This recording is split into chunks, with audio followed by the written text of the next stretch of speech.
우리는 하나님의 인격성을 아버지의 반, 어머니의 반 그렇게 비유적으로 많이 이렇게 이야기를 합니다. 아버지의 어떤 단호함, 또 어머니의 또 푸근함, 그런 모습으로다가 이야기를 하곤 한다는 거예요. 뭔가 자녀들이 이렇게 잘못한 행동을 했을 때 아버지는 강하게 훈계합니다. 아주 호되게 나무라는 거죠. 근데 또 이렇게 눈물 짓고 있는 자녀의 그 모습을 보면 또 어떻습니까? 어머니가 또 자연스럽게 다가가 사랑하는 자녀를 이렇게 품어주시는 그런 따뜻한 사랑하는 어머니의 모습을 떠올려 볼 수가 있다는 거예요. 이런 인격적인 모습을 우리는 성경에서 그 단호함을 하나님의 정의라고 얘기합니다. 또한 비록 그렇게 단호하게 뭔가 나무라고 징계를 했지만 나중에는 시간이 흐른 후에 그 사랑하는 자녀를 또 품어주고 자녀들을 또 회복시켜주기 위해서 애를 쓰는 그런 모습을 우리는 성경에서 하나님의 사랑이라고 얘기를 한다는 거예요. 이렇게 하나님의 정의와 하나님의 사랑에 대한 그런 압축적인 내용이 오늘 본문 가운데 등장을 하고 있습니다. 오늘 본문은 우리가 익히 잘 알고 있는 예수님과 니고데모가 서로 대화를 나누는 일부분 중에 한 대목이라고 볼 수가 있습니다. 예수님께서는요, 니고데모에게 자꾸만 다시 태어나야 하나님의 나라를 볼 수 있다라고 얘기를 합니다. 다시 태어나야, 거듭나야 하나님의 나라를 볼 수 있고 하나님의 나라에 들어갈 수 있다라고 얘기를 하더라는 거예요. 물과 성령으로 거듭나야 하나님의 나라에 들어갈 수 있다라고 얘기를 합니다. 근데 이 예수님의 이 증언에 대해서 니고데모는 어떻게 받아들입니까? 그저 문자적으로 받아들이는 거예요. 다시 태어난다라고 한다라고 하는 것은 곧 어머니의 태중으로 다시 들어갔다가 나오는 것을 얘기하는 것인가라고 오해를 하게 되더라는 거죠. 그래서 예수님께서 다시 태어남에 대해서 얘기를 합니다. 뭐라고 얘기를 합니까?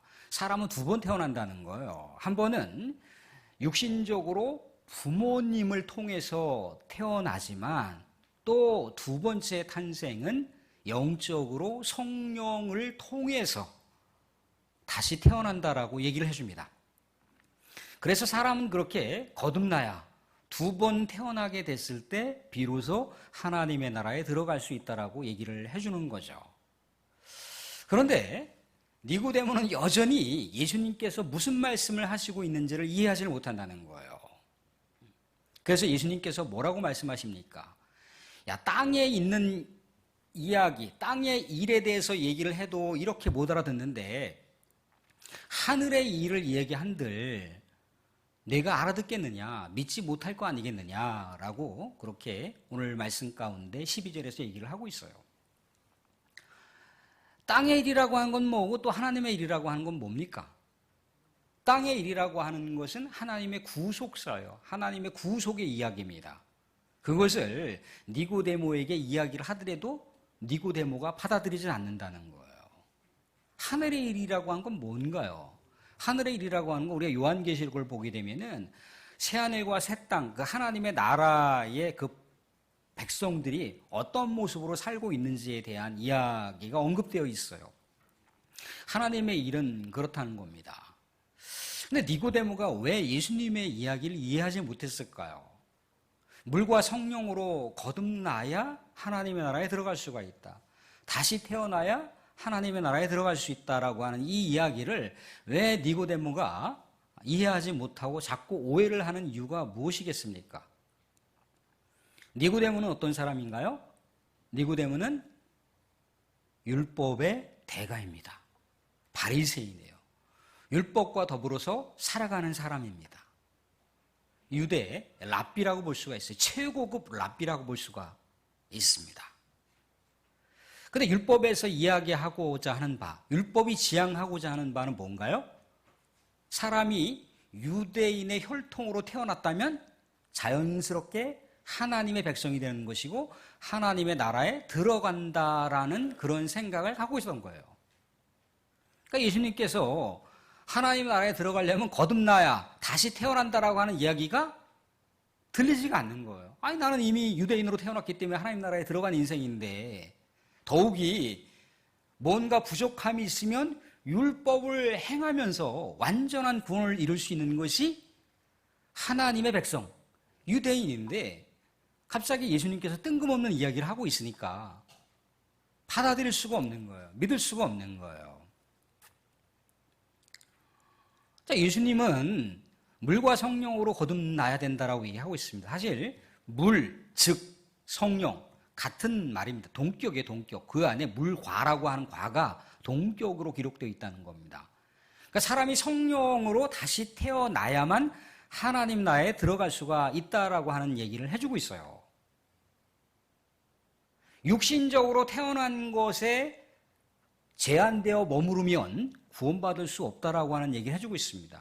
육신적으로 머물면 하나님의 나라에 들어갈 수 없다라고 하는 얘기를 해주고 있는 거예요. 다시 말하면 유대인이라고 그저 그렇게 자연스럽게 하나님의 선택된 백성, 하나님 나라에 들어가는 것이 아니라고 하는 얘기입니다. 율법을 지킨다고 해서 하나님 나라에 들어가는 것이 아니라고 하는 말씀인 거죠. 성령으로 거듭나야 된다는 것인데, 성령으로 어떻게 거듭날 수가 있습니까? 우리가 익히 잘 알고 있는 대로다가 성령으로 거듭난다, 성령으로 다시 태어난다라고 하는 얘기는 무슨 얘기인가요? 성령의 임재를 얘기합니다. 우리가 성령의 임재를 받으려면 어떻게 해야 되나요? 다른 이름이 아닌 예수님을 믿음으로 영접하게 됐을 때 성령이 우리에게 임한다라고 성경은 이야기하고 있습니다. 그러니까 예수님께서 궁극적으로 니고데모에게 이야기하는 바는 뭔가요? 구약 성경에서 계시하고 있는 메시아 예수를 믿어야만 성령으로 거듭날 수 있고, 그렇게 성령으로 거듭나야, 다시 태어나야 하나님의 나라에 들어갈 수 있다라고 하는 얘기를 해주고 있는 거예요. 니고데모는 예수님을 어떤 존재로 생각했나요? 분명히 뭔가 이적을 행하고 사람들을 치료하고 놀라운 말씀을 증거하니까 아마도 하나님께서 특별하게 이 세상 가운데 보내주신 위대한 선지자이거나 아니면 위대한 선생이라고 생각을 했단 말이죠. 메시아라고 구원자로 생각한 것이 아니라 하나님의 특별한 사명을 받은 교사라고 생각을 했던 거예요. 지도자라고 생각했던 거예요. 예수님이 일깨워주는 게 뭡니까? 자기 스스로가 메시아라고 하는 것을 그렇게 밝히지는 않았지만 예수님을 믿어야만, 메시아가 이 세상 가운데 왔다는 것을 믿음으로 영접해야만 구원받을 수 있고 하나님 나라에 들어갈 수 있다라고 하는 얘기를 해주고 있는 거예요.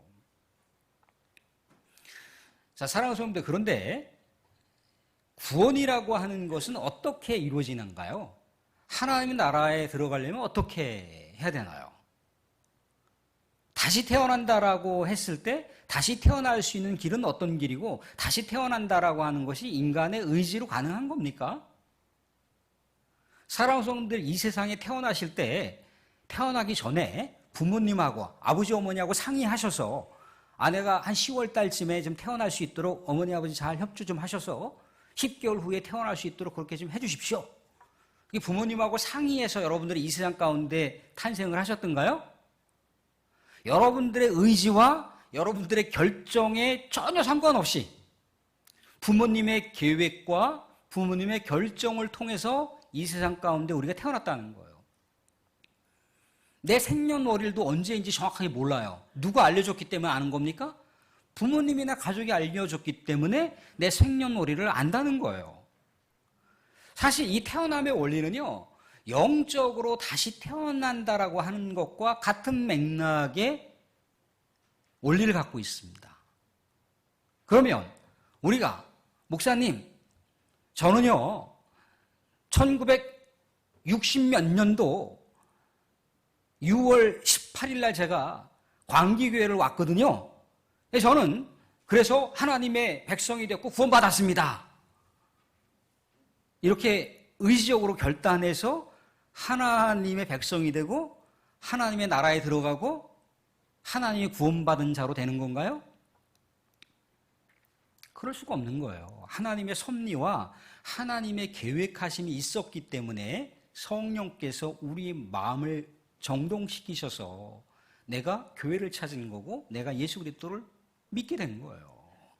내 의지와 내 결정이 아니라 하나님의 앞선 계획과 앞선 섭리와 하나님의 앞선 구속의 역사가 있었기 때문에 우리가 하나님 백성이 될 수가 있고 우리가 하나님을 찬양하고 예배드릴 수 있는 거예요. 전적인 하나님의 은혜가 아닐 수가 없는 거죠. 내 의지하고 아무 상관이 없어요. 그래서 뭐라고 합니까? 믿음을 뭐라고 해야 되나요?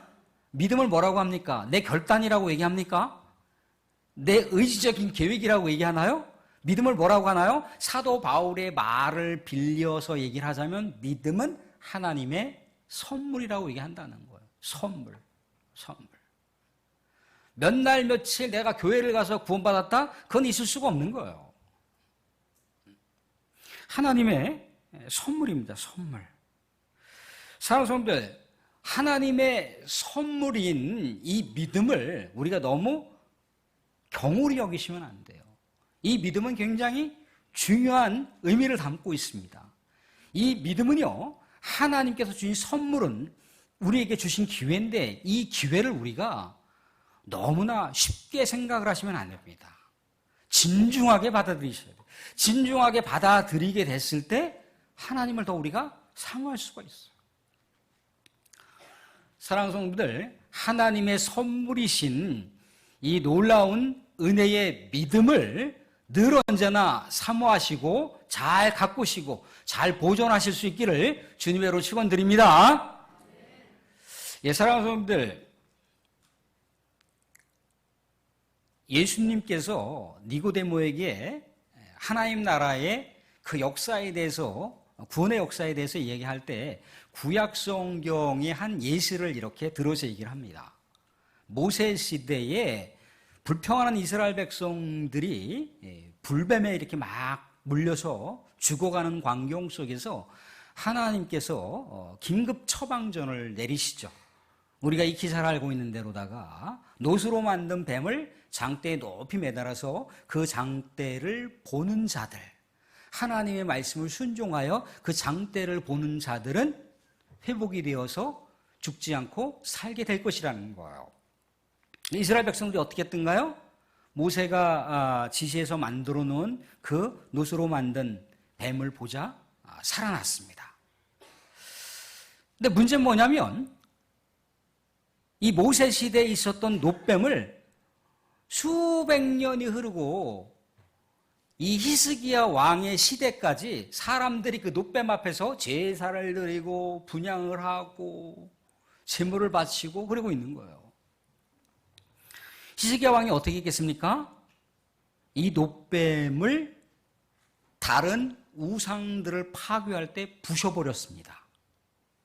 모세 시대에 하나님의 구원의 역사를 이뤘던 매개체인 이 도구였던 놋뱀을 부셔버렸어요. 그래서 누후수단이라고 얘기하잖아요. 놋 조각에 지나지 않는다는 얘기예요. 왜 놋 조각에 지나지 않는 것을 왜 경배하고 거기다가 제사를 드리느냐 그러면서 히스기야가 종교개혁을 일으킬 때 다 난도질을 해버렸다는 얘기예요. 사랑하는 엄밀하게 말하자면 놋뱀이 이스라엘 백성들을 치료하고 놋뱀이 이스라엘 백성들을 구원시켰던가요? 놋뱀이 이스라엘 백성들을 살린 건가요? 아니면 하나님께서 이스라엘 백성들을 치료해 주셨고 회복시켜 주셨고 살려주신 건가요? 후자겠죠. 놋뱀은 그냥 도구잖아요. 이스라엘 백성들이 순종하느냐 순종하지 않느냐의 그 선택적인 도구란 말입니다. 매개체란 말이죠. 그것이 다시 사는 절대적인 조건이 될 수가 없어요. 그래서 히스기야가 과감하게 그렇게 했다는 얘기죠. 사랑하는 성도들, 유대인들이 혈통적으로 유대민족으로 태어났기 때문에 하나님께로부터 구원받을 수 있는 건가요? 아니면 하나님께서 그 유대인들을 긍휼히 여기셔서 구원시켜 주시는 건가요? 유대 민족이라고 하는 혈통이 그들이 구원시킬 수 있는 것이 아니라 하나님께서 그들을 구원시켜 주신 거예요. 그럼 유대인들이 붙들고 있는 율법을 정말 치열하게 붙들고 잘 생활하면 우리가 구원을 완성시킬 수 있다라고 하는 그런 어떤 관념이 과연 올바른 구원을 일으킬 수 있는 그런 이론인가요? 아니면 하나님께서 그 이스라엘 백성들을 구원시켜 주실 때 가능한 건가요? 하나님께서 이스라엘 백성을 구원시켜 주실 때 가능한 거죠. 그런데 예수님은 그 절대적인 조건이 뭐라고 하시는 겁니까? 율법도 아니고 혈통도 아니고 메시아이신 예수 그리스도를 믿어야 하나님 나라에 들어갈 수 있다라고 하는 얘기를 해주고 있는 거예요. 사랑하는 성도들, 이제 우리 이야기를 해볼게요. 십자가, 나무 십자가든지 철 십자가든지 저 십자가 형틀이 우리를 구원시켜 줍니까? 아니면 예수 그리스도를 영접한 믿음으로 우리가 구원받는 겁니까? 십자가 형틀, 나무 형틀인지 아니면 뭐 철제로 만든 형틀이든지 금속으로 만든 형틀인지가 우리를 구원시켜 주는 게 아니라는 거예요.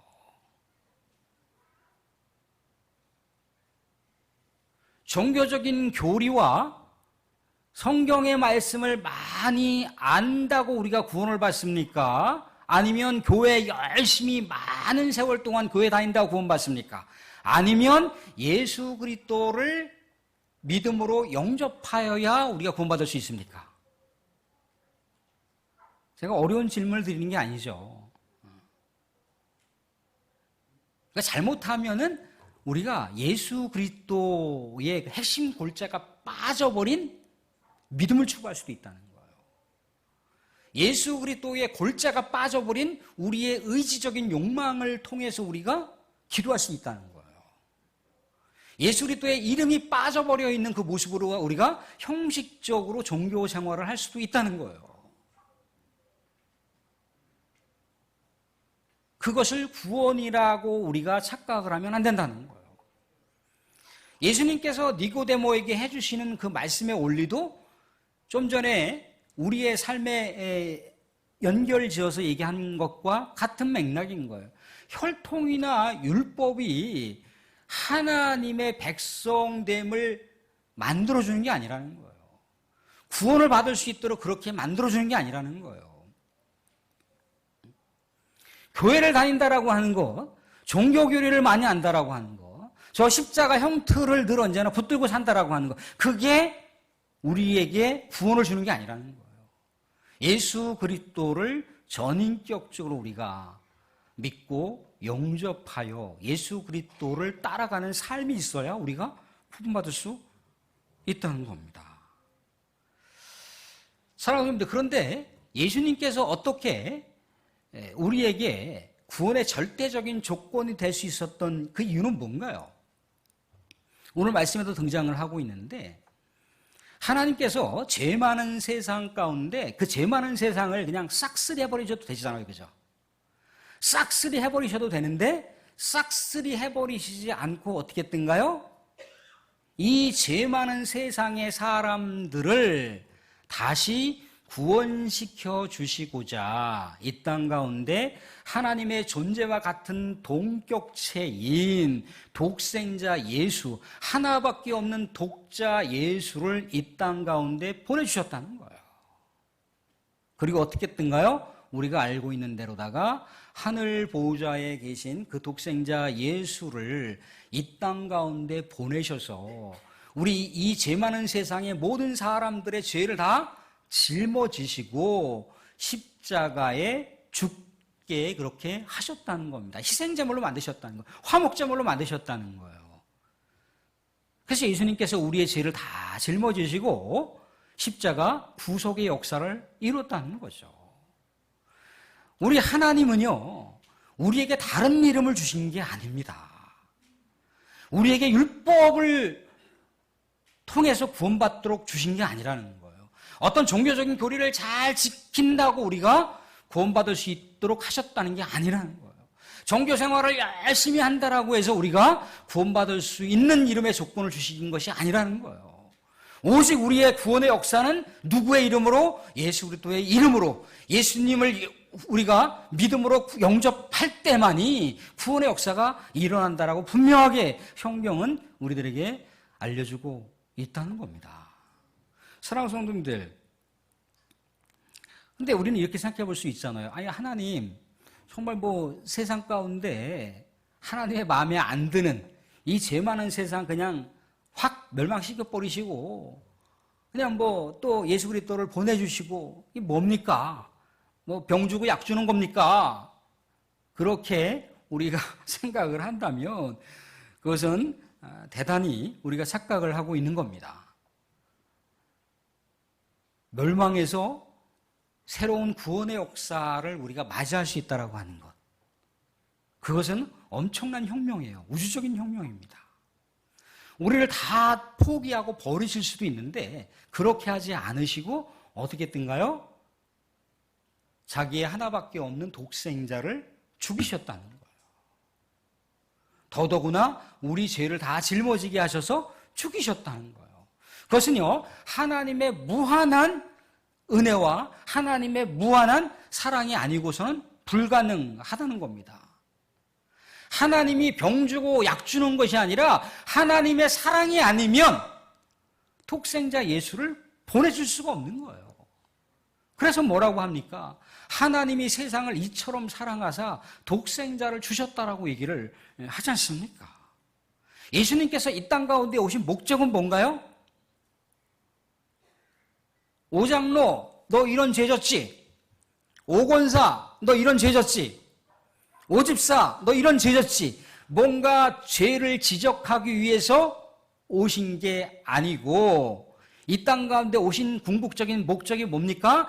한 영혼이라도 더 구원받게 하시려고 이 죄 많은 세상 가운데 희생 제물이 되어 오셨다는 거예요. 그러니까 얼마나 고마운 일입니까?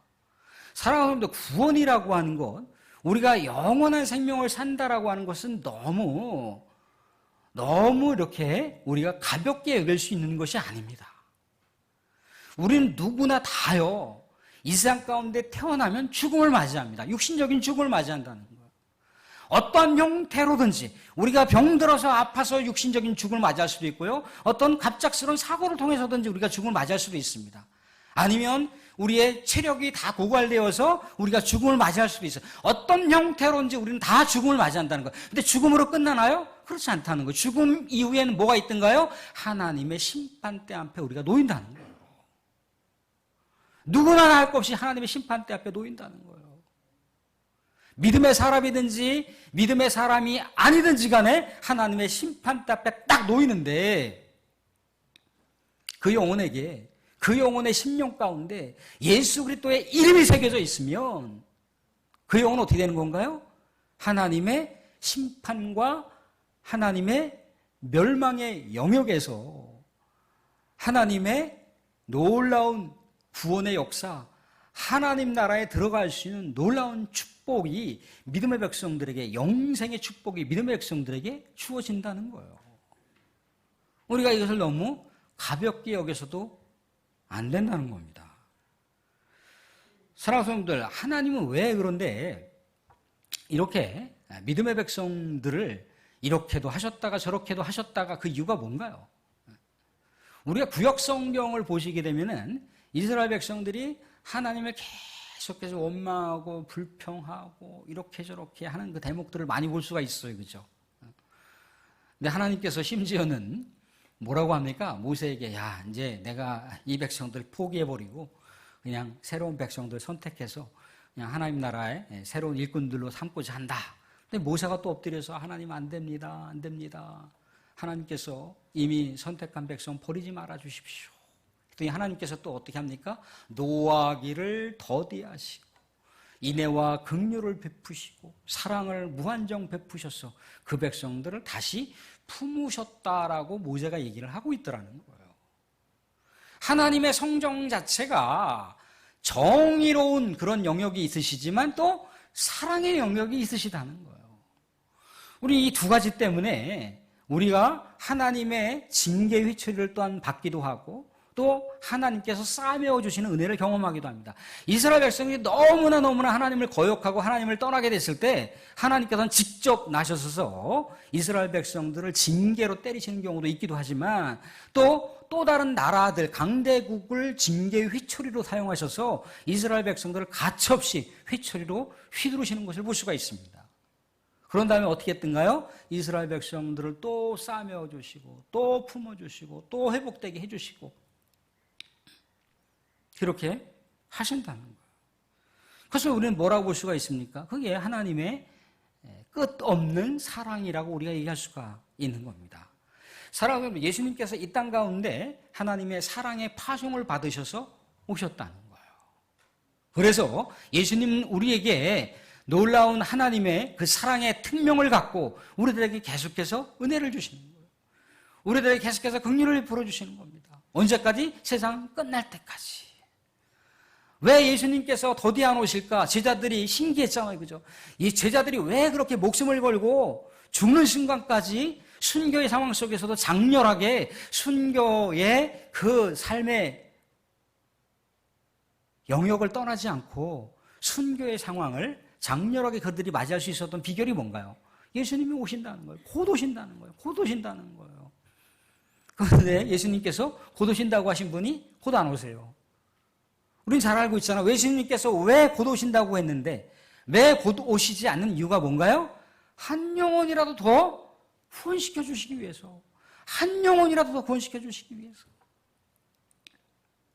이게 바로 우리 주님의 사랑이라고 얘기할 수가 있습니다.